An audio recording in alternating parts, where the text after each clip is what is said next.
Bienvenue dans notre exposition Awakening. J'ai confié cette exposition à Martin Kieffer. Il a répondu favorablement à cette invitation et il a créé cette exposition sur le thème de l'éveil de la nature et du corps.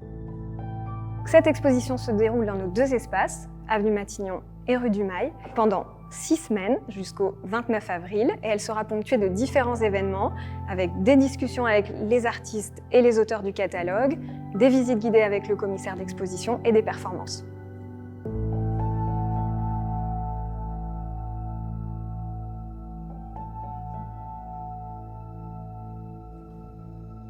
J'ai sectionné cette exposition en 4 thèmes. Le premier thème, c'est la renaissance de la nature, où je montre les couleurs, les fleurs, la nature dans toute sa beauté, mais pas qu'avec des plantes confirmées, aussi avec des mauvaises herbes, une sorte d'émancipation et sens de parité entre les différentes plantes qui existent, qu'on est sur le même niveau et que la beauté existe partout, qu'on soit sur le trottoir, dans des friches ou dans la forêt.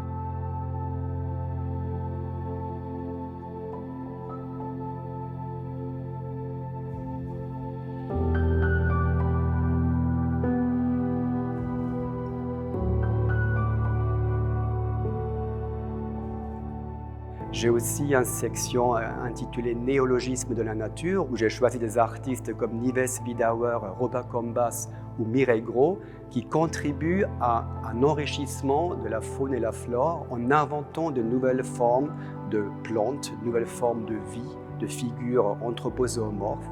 Donc des propositions militantes mais artistiques, comment on peut rendre plus beau notre planète Terre qui est menacée.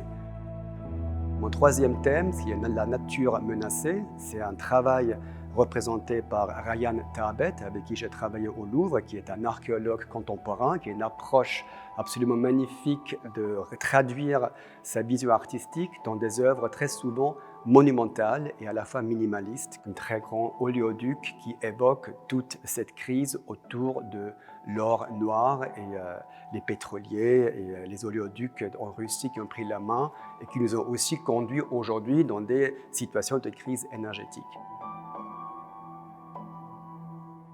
Et le quatrième thème, il est lié donc à l'éveil du corps. Donc j'ai plusieurs artistes qui évoquent cette intimité et cet érotisme, notamment aussi les artistes photographes ukrainiens, Sergei Bratkov et Sergei Manichenko, qui libèrent le corps, qui le mettent à l'extérieur dans la nature et qui font des vraies mises en scène. C'est dans la tradition et l'héritage de l'école de photographie de Kharkiv.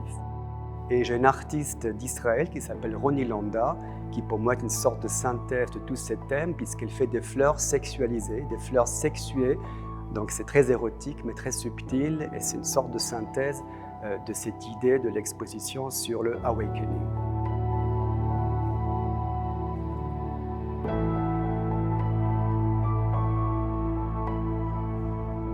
J'aime bien casser les domaines et les frontières et j'ai invité donc aussi des artistes qui ne pratiquent pas la peinture, la sculpture ou les installations. Nous avons avec Richard Beduzzi un décorateur d'intérieur avec des chaises qui évoquent également la nature. Antoinette Poisson qui sont de jeunes créateurs de papier peint, restaurateurs qui m'ont fait tout un univers, un period room. Et tous ces artistes sont également reflétés dans la boutique où j'ai invité, en plus de mes artistes dans l'exposition, des artisans, des artistes avec des éditions, des créateurs, des stylistes qui ont fait spécifiquement des créations qui évoquent et reflètent Awakening.